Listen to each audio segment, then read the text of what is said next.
Today in this class we will start the class on electrostatics.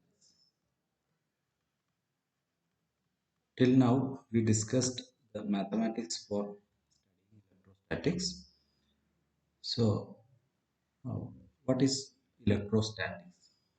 Basically it is the study of charges at rest. It is the study of electric charges at rest. Electric charges means that can be a discrete distribution of charges, can be a continuous distribution of charge. So when you talk about charges, what is the type of interaction that exists between the charges? That interaction is first time explained by Coulomb. According to Coulomb, the interaction between two point charges or the force between two point charges is directly proportional to the product of the charges and inversely proportional to the square of the charges, square of the distance between the charges. So if you consider two point charges, say Q1 and Q2, in space, and if they are having position vectors, say R1 and R2, if 2 point charges are there, Q1 and Q2 respectively, at positions or position vectors R1 and R2, then the force of interaction between these two charges depends on the magnitude of the charges as well as the separation distance between these two charges. According to Coulomb's law, the force between these charges is given by 1 by 4 pi epsilon 0 q1 q2 divided by r square into r cap, where r cap is the unit vector in the direction of vector, the direction of vector r. I will use running letter r for representing the distance between the two charges. So force is a vector quantity. Its magnitude is given by 1 by 4 pi epsilon 0 q1 q2 by r square, and it is along the line joining the two charges. It is an inverse square law of force. Coulomb's law is an inverse square law of force, where 1 by 4 pi epsilon 0 is a constant factor and its value is 9 into 10 to the power 9. Its unit is Newton meter square per Coulomb square, where epsilon 0 is called permittivity of free space and its value is 8.85 into 10 to the power minus 12 Coulomb square per Newton meter square. So force between two charges which are placed in vacuum is given by 1 by 4 pi epsilon 0 q1 q2 by r square r cap. If these charges are placed in a medium, then this epsilon 0 will get replaced by epsilon, and epsilon will be the absolute permittivity of the medium. Now, we have a principle called superposition principle.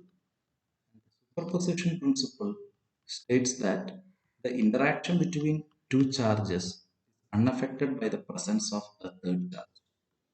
Okay, that is the basic idea. But the definition is, of course, if you have a number of charges, Q1, Q2, Q3, Q1, Q2, Q3, Q4, etc., and you have a charge Q at this point, then the net force acting on this charge Q is the vector sum of the forces due to the individual charges. That is the superposition principle. So if you have this distance R1, this distance R4, this distance R3, and so on,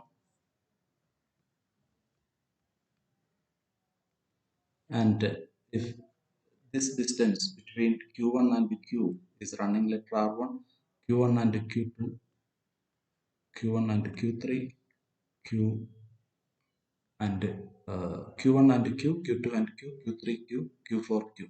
These distances are respectively running letter R1, this is R2, this is R3, this is R4.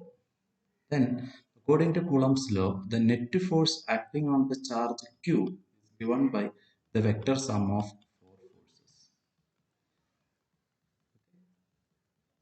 That means the force between charge Q and Q1 is unaffected by the presence of other three charges. If you have two charges only, the force is F1.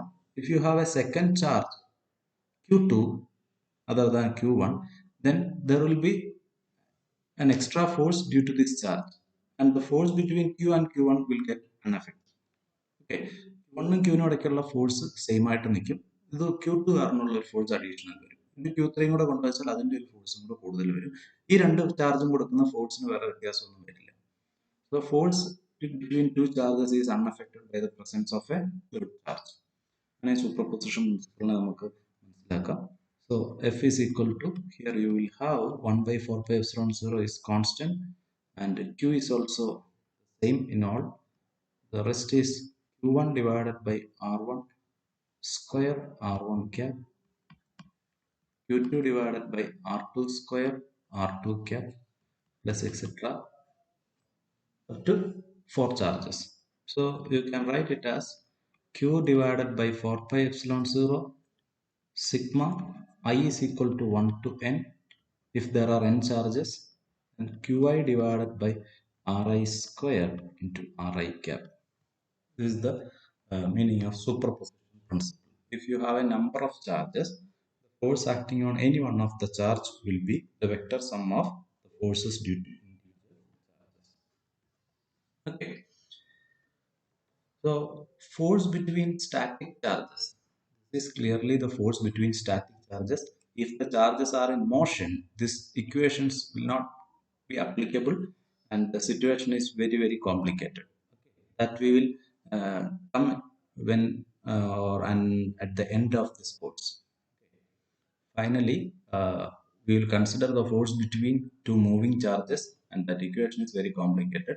Here, this is the force between charges which are at rest. Which are at rest. Okay, so now we will consider a problem for a better understanding of the superposition principle. Suppose you have four charges. Suppose you have four charges.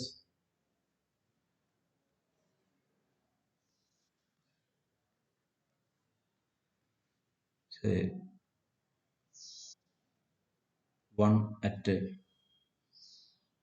0 2a, the other one at 0 0, one at 2a 0, at 2a 2. Here you have a charge q, here you have a charge 2q, here you have charge minus 2q, here you have charge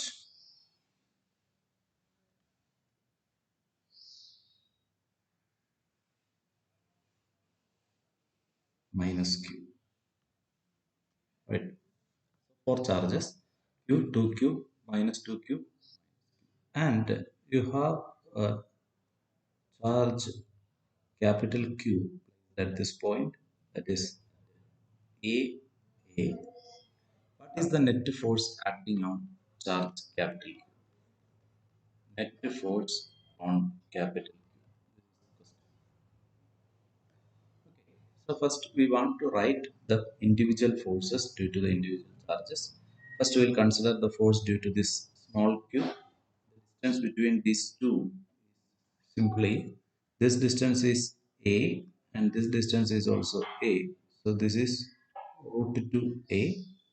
This is root 2a.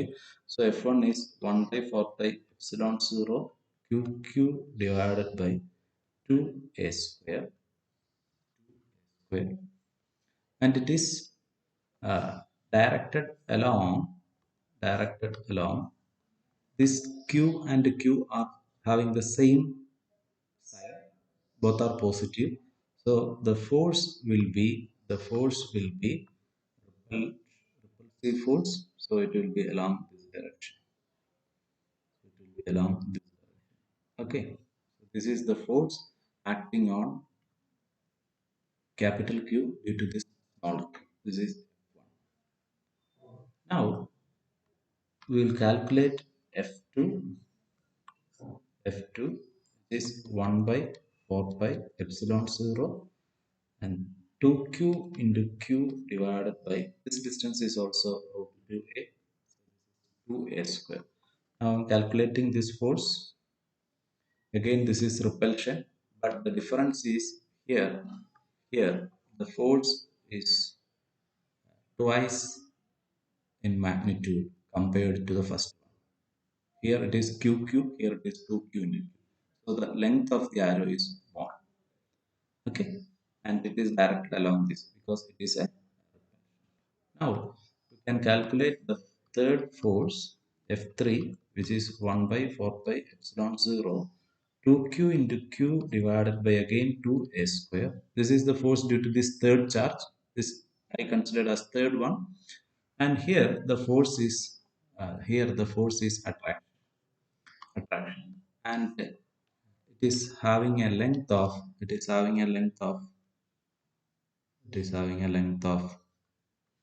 uh, the same as that of this one. ഈ green ആരോയുടെ അതേ length തന്നെയായിരിക്കും, കാരണം magnitude vice അത് 2q ആണ്. Negative ആയതുകൊണ്ട് അത് attraction ആണ്. അതുകൊണ്ടാണ് ഈ പ്ലസ് ചാർജും -2q തമ്മിലുള്ള ഫോഴ്സ് അട്രാക്റ്റീവ് ആണ്. അതുകൊണ്ടാണ് ഈ ഡയറക്ഷനിൽ വരുന്നത്. Okay, now you have the force due to this fourth charge. It is F4. It is equal to 1 by 4 pi epsilon 0 1 by 4 pi epsilon 0 uh, capital Q small q divided by 2a square. What is the direction? It is again attraction, so it will be in this direction, but the length of arrow is only half because it is only q q. Okay, so this is the equation for four forces. Then the net force F is equal to the vector sum f1 plus f2 plus f3 plus f4. Okay, now we can proceed in different ways. We have to add these four forces. One method is you can take the resultant of this yellow one and this red one. ഈ yellow ഫോഴ്സിന്റെ അപ്പോൾ ഞാൻ ഓരോന്നിനും പേര് കൊടുത്തത് red one F1 ആണ്, this is to. Yellow എന്ന് പറയുന്നത് F4 ആണ്, ബ്ലാക്ക് എന്ന് പറയുന്നത്. Okay, so you can resolve F2 and F3 into components. You can resolve F2 and F3 into components. So here you have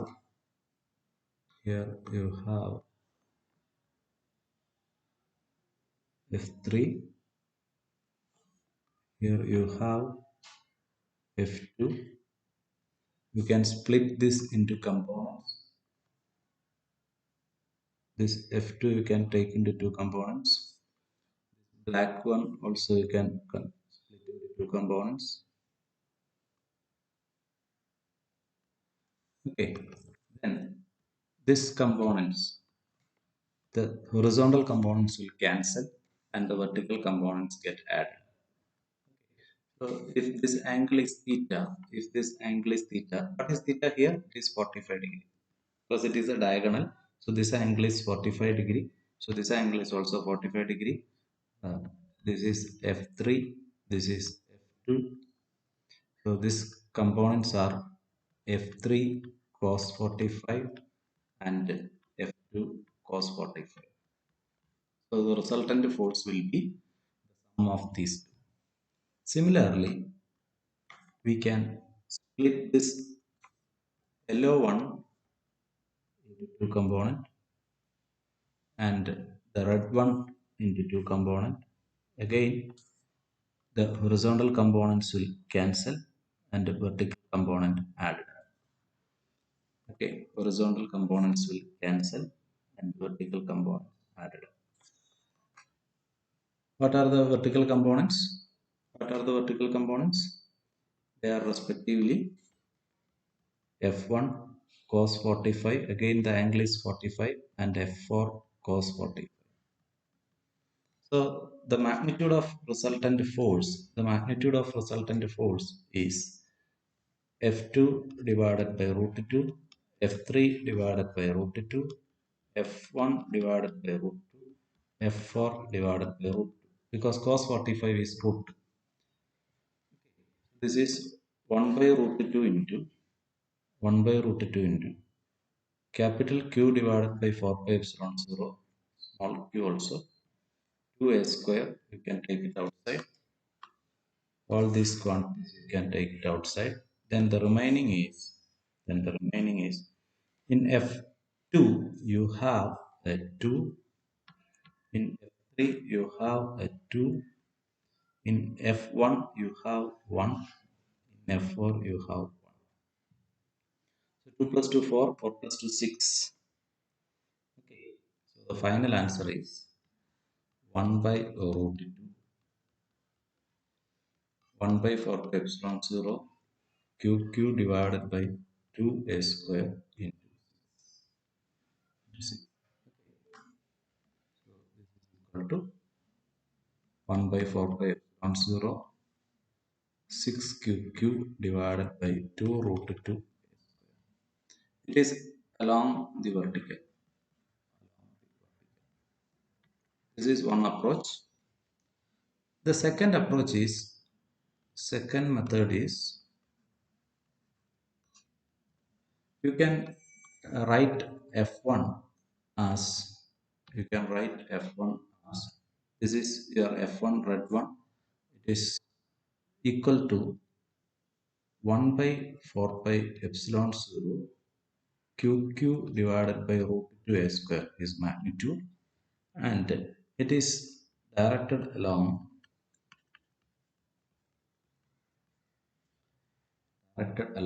this one.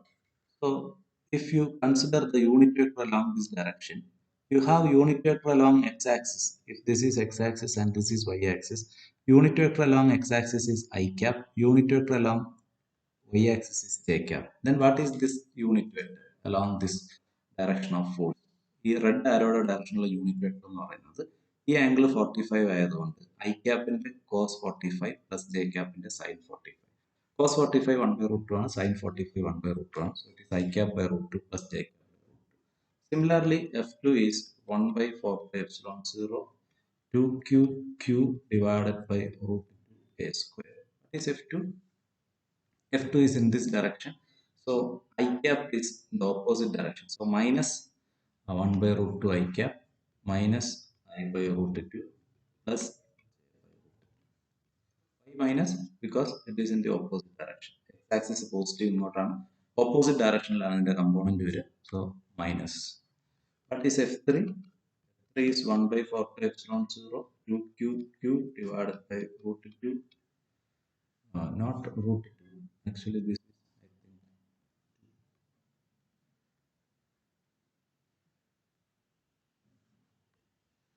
2 into I cap by root 2 plus j cap by root 2. F4 is 1 by 4 pi epsilon 0 q divided by 2 a square, again minus I cap by root 2 plus j cap. So when you add these four, this I cap by root 2 will cancel with this one. This I cap by root 2 will cancel with this one. One positive, one negative. This will cancel. So the remaining is 1 by 4 pi epsilon 0 q by 2a square j cap by root 2. എല്ലാത്തിലും ഇത് common ആണ്, j cap by root 2. ബാക്കിയുള്ള എന്താണ്? ആദ്യത്തെ ടൈമിൽ 1 ഉണ്ട്, അടുത്ത ടൈമിൽ 2 ഉണ്ട്, അടുത്ത ടൈമിൽ 2 ഉണ്ട്, അടുത്ത ടൈമിൽ 1 ഉണ്ട്. So we'll get this as 1 by 4 pi epsilon 0 2 plus 2 4, 4 plus 2 6, 6q divided by 2 root 2 a square along j. J cap is along vertical. So both these are answer are same. So this is the way in which you can calculate the net force acting on a charge by using superposition